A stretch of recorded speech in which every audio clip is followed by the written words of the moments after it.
ದರ್ಶನ ಮತ್ತು ಪರಿಕ್ರಮವನ್ನು ಪೂರೈಸಿಕೊಂಡು ಇವತ್ತೇ ಬೆಳಗ್ಗೆ ಕರ್ನಾಟಕವನ್ನು ನಾವು ಪ್ರವೇಶ ಮಾಡಿದ್ದೇವೆ.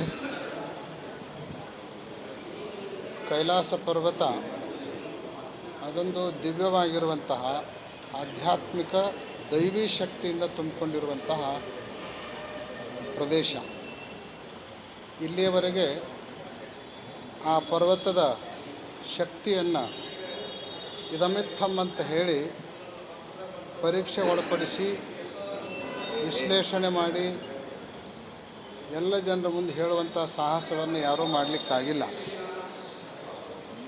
ಎಷ್ಟೋ ಜನ ಕೈಲಾಸ ಪರ್ವತವನ್ನು ಏರಬೇಕು ಅಂತ ಪ್ರಯತ್ನ ಮಾಡಿದವರೆಲ್ಲ ವಿಫಲರಾಗಿ ಏನೇನೋ ತೊಂದರೆಗೊಳಗಾಗಿ ವಾಪಸ್ ಬಂದಿದ್ದಾರೆ ಹೊರತು ಪರ್ವತವನ್ನು ಏರಲಿಕ್ಕೆ ಯಾರಿಂದಲೂ ಆಗಿಲ್ಲ.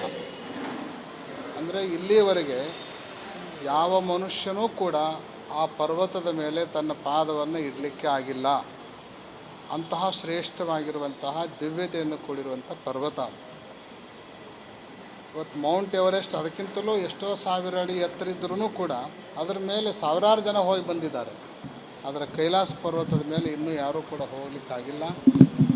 ಸಂಶೋಧನೆ ಮಾಡಬೇಕು ಅಂತ ಹೊರಟಿರುವಂಥವ್ರಿಗೂ ಕೂಡ ಅನೇಕ ಅನಾಹುತಗಳಾಗಿ ಅರ್ಧಕ್ಕೆ ಅವರು ಮರಳಿ ಬಂದಿರುವಂಥ ಉದಾಹರಣೆಗಳು ಸಾಕಷ್ಟಿದ್ದಾವೆ.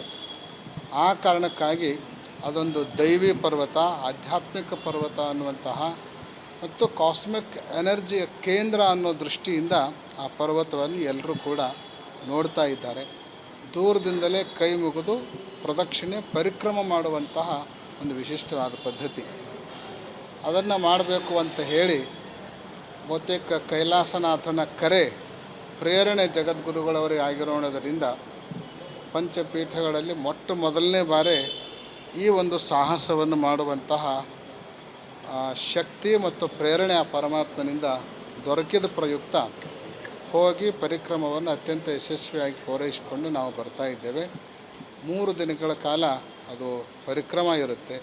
ಮೊದಲನೇ ದಿನ 12 ಕಿಲೋಮೀಟ್ರು, ಎರಡನೇ ದಿನ 22 ಕಿಲೋಮೀಟ್ರು.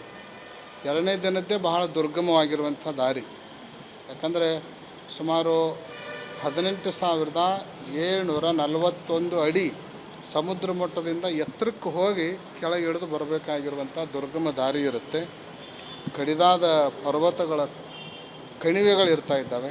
ಅವುಗಳನ್ನೆಲ್ಲ ಏರಿ ವಾಪಸ್ ಬರೋದು ಅಂದರೆ ಅದೊಂದು ರೀತಿ ಪುನರ್ಜನ್ಮ ಅನ್ನುವಂಥ ಭಾವನೆ ಎಲ್ಲರಲ್ಲೂ ಕೂಡ ಇರುವಂಥದ್ದು. ಎಲ್ಲಕ್ಕಿಂತ ಹೆಚ್ಚಾಗಿ ಅಲ್ಲಿ ಆಕ್ಸಿಜನ್ ಕೊರತೆಯನ್ನು, ಚಳಿಯನ್ನು ಮತ್ತು ಹತ್ತುವ ಸಾಹಸವನ್ನು ಯಾರು ಮಾಡ್ತಾರೋ ಅವರು ಮಾತ್ರ ಅದರಲ್ಲಿ ಸಾಫಲ್ಯವನ್ನು ಕಾಣಲಿಕ್ಕೆ ಸಾಧ್ಯ ಆಗುತ್ತೆ. ಭಾಳಷ್ಟು ಜನ ಅರ್ಧ ಪರಿಕ್ರಮವನ್ನು ಪೂರೈಸ್ಕೊಂಡು ವಾಪಸ್ ಬರ್ತಾ ಇರ್ತಾರೆ. ಆದರೆ ಇವತ್ತು ಆ ಪರ್ವತದ ಅಪ್ಪಣೆ ಪ್ರಕಾರ ಪೂರ್ಣವಾಗಿ ಕಾಲ್ನಡಿಗೆಯಿಂದಲೇ ಪರಿಕ್ರಮವನ್ನು ಪೂರೈಸಿ ಲೋಕ ಕಲ್ಯಾಣಕ್ಕಾಗಿ ಎಲ್ಲ ಜನರ ಸುಖ, ಶಾಂತಿ, ನೆಮ್ಮದಿ, ಸಮೃದ್ಧಿಯ ಪ್ರಾರ್ಥನೆಯನ್ನು ಕೈಲಾಸ ಪರ್ವತದ ಮುಂದೆ ಇಟ್ಟು ಇವತ್ತು ಪರಿಕ್ರಮವನ್ನು ಪೂರೈಸಿ ಆರೋಗ್ಯವಾಗಿ ನಾವು ಪುನಃ ಮರಳಿ ಮಾತೃಭೂಮಿಗೆ ದಯಮಾಡಿಸಿದವರಾಗಿದ್ದೇವೆ. ನಮ್ಮ ಜೊತೆಗೆ ಅನೇಕ ಮಠಾಧೀಶರು ಕೂಡ ಬಂದಿದ್ದರು. ಜೊತೆಗೆ ಅನೇಕ ಭಕ್ತರು ಕೂಡ ಆಗಮಿಸಿದರು. ಆರೋಗ್ಯದಲ್ಲಿ ತೊಂದರೆ ಇದ್ದವರು ಅರ್ಧ ಪರಿಕ್ರಮವನ್ನು ಮಾಡಿ, ಇನ್ನೂ ತೊಂದರೆ ಇದ್ದವರು ಕೇವಲ ದರ್ಶನವನ್ನು ಮಾಡಿಕೊಂಡು, ಸಶಕ್ತರಾಗಿದ್ದವರು ಪೂರ್ಣ ಪರಿಕ್ರಮವನ್ನು ಮಾಡಿ ಬಂದವರಾಗಿದ್ದಾರೆ.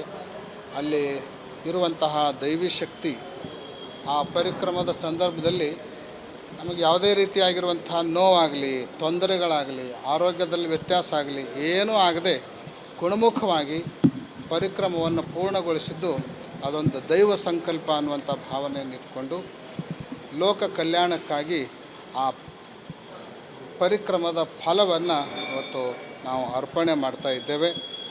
ಲೋಕ ಸುಭಿಕ್ಷವಾಗಲಿ.